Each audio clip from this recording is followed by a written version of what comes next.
Então, agora o deputado Carlos Jordi. O senhor foi um grande atleta, eu sei, eu não lhe conheço como político. Vossa Excelência pode somar o tempo de liderança da oposição. Senhora presidente, senhores deputados, eu gostaria de dialogar aqui com o ministro, que o ministro disse em determinado momento que não há absolutamente nenhuma condenação contra Lula, contra o presidente Lula. E isso, obviamente, se deu com a contribuição, com o auxílio do ministro.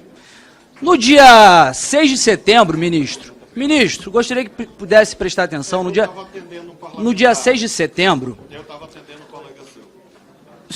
o seu ministério foi questionado pelo STF, pelo Supremo Tribunal Federal, se havia documentos que comprovassem um acordo de cooperação jurídica internacional entre Brasil e Suíça, no âmbito do acordo de leniência da Odebrecht na Lava Jato. O seu ministério, através da Carolina Yumi, que é a diretora do DRCI, Diretoria de Recuperação de Ativos e Cooperação Jurídica Internacional, informou ao STF que não havia documentos que comprovassem esse acordo. Pois bem, no dia 13 de setembro, o seu ministério enviou outro ofício ao STF dizendo que não. Nós encontramos aqui o documento. A Carolina Yumi, a diretora do DRCI, ela disse que fez uma pesquisa mais apurada, colocando outros termos, e por isso encontrou esse acordo de cooperação jurídica internacional entre Brasil e Suíça. Só que aconteceu um grande problema no meio desse caminho. O STF, o ministro Toffoli, que foi ex-advogado do PT, que é ex-advogado do PT, anulou as provas da Odebrecht no âmbito da Lava Jato. Anulou as provas que incriminavam Lula e que afetaram dezenas, mais de 100 pessoas na Lava Jato. E isso fez com que houvesse toda uma anomalia jurídica, porque agora nós não sabemos esse limbo, o que o senhor vai fazer, porque o seu ministério criou uma grande confusão, fazendo com que anulassem as provas contra Lula. A Carolina Yumi, ela continua no cargo? Eu gostaria de saber, porque isso foi mera incompetência ou foi crime? O senhor também disse aqui que não sabe quem são os delegados que dirigem os inquéritos. Quem são os delegados que estão à frente de inquéritos de investigações de joias, investigações relativos, fazendo aí indiretas ao ex-presidente Bolsonaro. Mas eu gostaria de saber se o seu ministério sabe quem é o delegado que está à frente da investigação da Carolina Yumi, porque ou ela cometeu um ato culposo por uma pura incompetência, ou foi um ato doloso para inocentar Lula.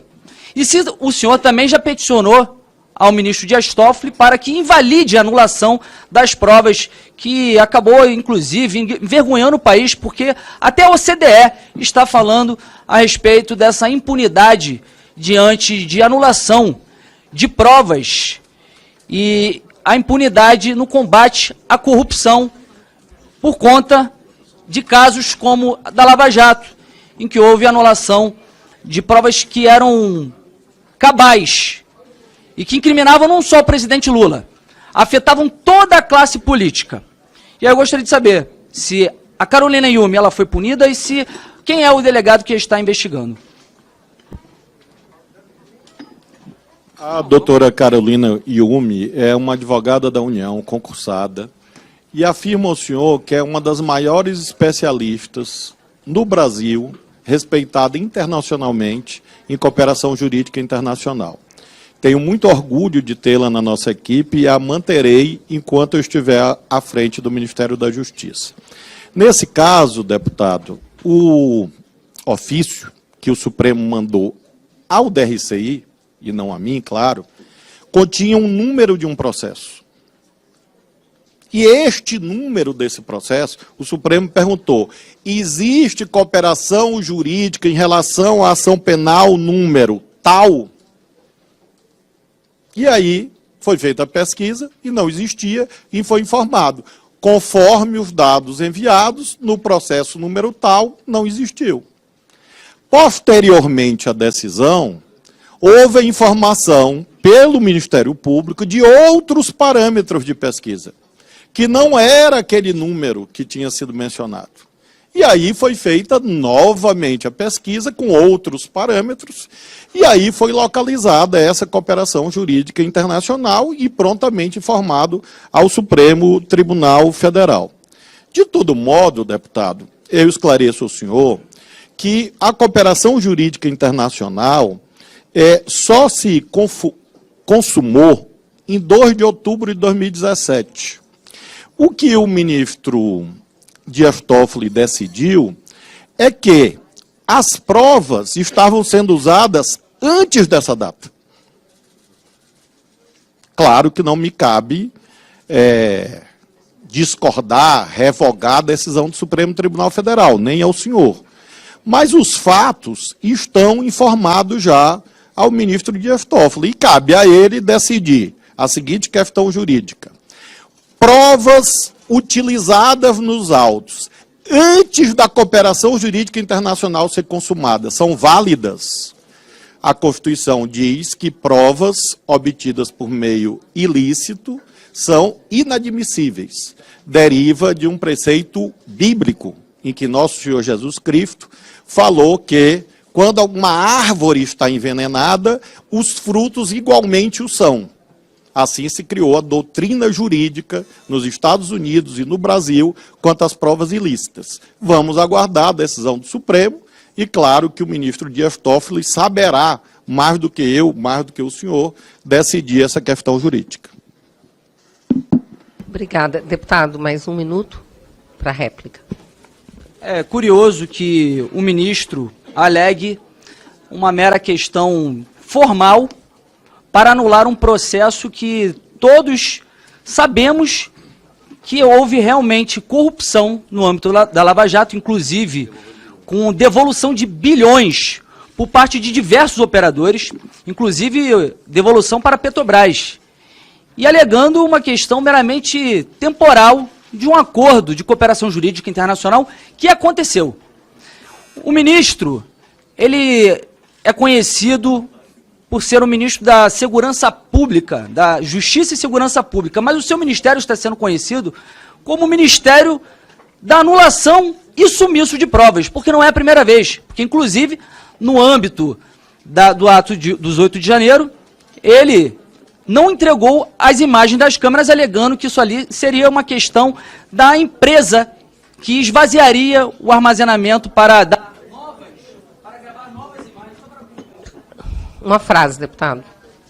Para que pudesse ali gravar novas imagens e lavou as mãos como se ele não tivesse culpa de nada. O ministro some com provas. Ministro, com a palavra. Ministro. Deputado, é uma imputação, obviamente, grave para quem tem, com a graça de Deus, reputação ilibada. E vou informar o senhor, o prédio do Ministério da Justiça não foi atacado. O que mais há é imagens do 8 de janeiro. Imagens irrefutáveis. Há provas, há minutas, há reuniões, há até delação premiada. Então, o senhor acha mesmo, o senhor não pode achar, porque eu imagino que o senhor, por estar aqui, não imaginaria um absurdo, que uma câmera de um corredor vazio do 4º andar do Ministério da Justiça iria infirmar o conjunto probatório vasto, indiscutível e objeto de decisão do Supremo Tribunal Federal. Quem está dizendo isso não sou eu. A verdade está plasmada já em várias decisões, quase por unanimidade do Supremo Tribunal Federal. E se o senhor for à internet, o que o senhor mais vai encontrar são imagens, infelizmente, de pessoas manipuladas politicamente, golpistas, terroristas, que queriam, infelizmente, e cometeram uma série inesgotável de crimes. Esta é a verdade sobre o 8 de janeiro. Obrigada, ministro. Pois não, deputado. Gostaria de deixar claro que as opiniões e informações apresentadas aqui são de responsabilidade exclusiva de seus autores. Como criador deste conteúdo, não me responsabilizo por consequências. pesquise e busque orientação profissional antes de decisões significativas.